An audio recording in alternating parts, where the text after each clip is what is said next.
is the Gorge is the door to hell, and we're standing guard at the gate. In the sea of new movies coming out in the past 2 years, you'll most likely encounter reboots, remakes, and sequels. So to come across a fresh new story that does not attach itself to any IP or franchise was great. However, did the movie deliver on telling a solid story that was any good? Let's find out. I'm Meffistoe. Like, share, and subscribe because this is my review of the movie, The Gorge. I need to keep people from going in the gorge. No.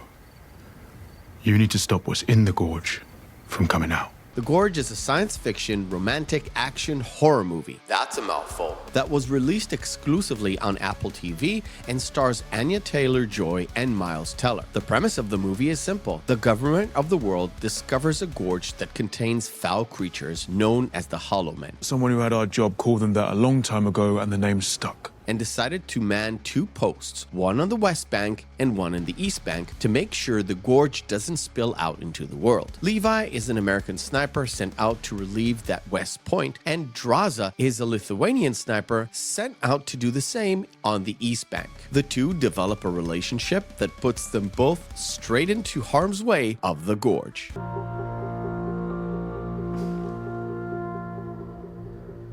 The film was directed by Scott Derrickson, who also directed Doctor Strange, and it was written by Zach Dean. The film does present a multi-layered movie that is essentially just an action movie, however it does contain a lot of elements from different genres all jumbled up together. We have a budding romance between 2 rivals on opposite sides of the culture, but sharing a common profession and a common goal, but it is also a sci-fi mystery about what the gorge is all about, and of course the horrors facing this mystery and unraveling this sinister nature of it. If you take out the romance bits in it, you basically describe the original Predator, but also aliens. More on that later.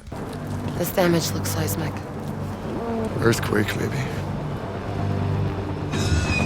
Miles Teller is slowly nudging himself into a full-blown action star. After playing various characters in his 20s and early 30s, the actor steps into this role and it fits him like a glove. He looks the part, has a little bit of that charm and humor, and can deliver on the action, when the action happens, of course. And as opposed to his role in Top Gun Maverick, here he is fully loaded and ready to rock, and he does so whenever the situation requires him to. And he sells you on that action hero persona. What do you think they wanted? Given how emaciated they are, my guess is that to them we're food. As for Anya Taylor-Joy, the girl is a chameleon. I was used to seeing her in dramatic roles like in Peaky Blinders or The Queen's Gambit on Netflix, but last year she was cast in the role of Furiosa and showed me that she can also do some action. However, as opposed to Furiosa, where I did not believe for a second that she's doing all the action bits, here she does much more of a believable role as the sniper who can also kick ass alongside her counterpart. It's not so easy anymore. I don't sleep.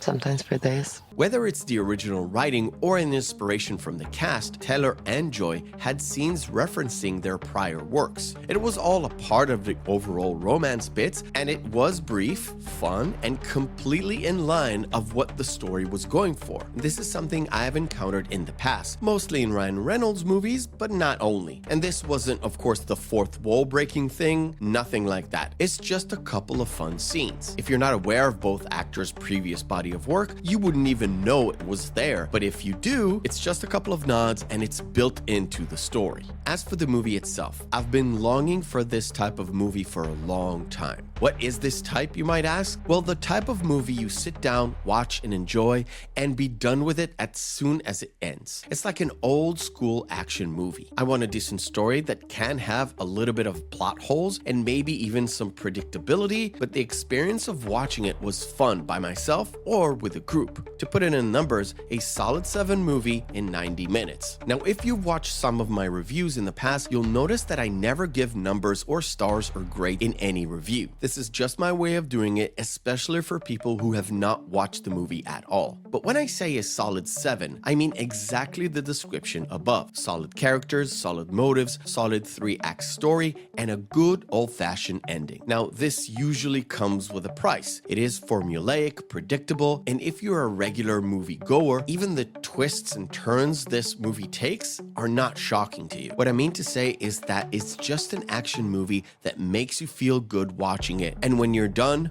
no harm, no foul. You don't have to think about it anymore, but you did enjoy the experience.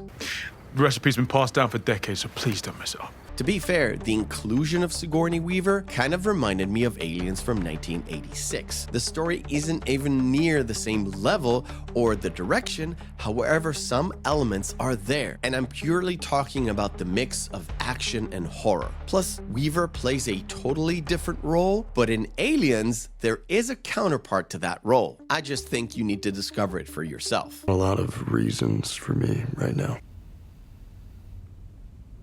What if I gave you a reason? My two major gripes with this movie is this. A, the distribution is too small. Apple TV has hit quite a few of those out of the park when it comes to these streaming movies. The last two I've watched were Wolves and Tetris, and both were pretty good, but not a lot of people have actually watched them. And B, I feel like this movie is a little bit too long, especially on the front end of it. There's lots of setups that didn't really pay off, and when it comes to the couple engaging the Gorge, it also took a little bit too long with little payoff to the actual story. The movie could have easily an hour 45 or even an hour and a half, and you would have still hit the same story beats and you still have all the action scenes. So to sum up, I will definitely recommend you try and catch this movie if you can, and I hope that in the future it goes on Amazon Prime or some other commercial-based streaming like Roku or similar. It's a great modern popcorn movie that follows similar story beats, but it is still a distinctive story with action, jump scares, thrill rides, humor, and a little bit of romance. What did he say? You would say, because too much truth puts sadness in your heart and madness in your mind. I thank you for watching, and remember, hope is a good thing, maybe even the best of things, and no good thing ever dies. I'll see you on the next video.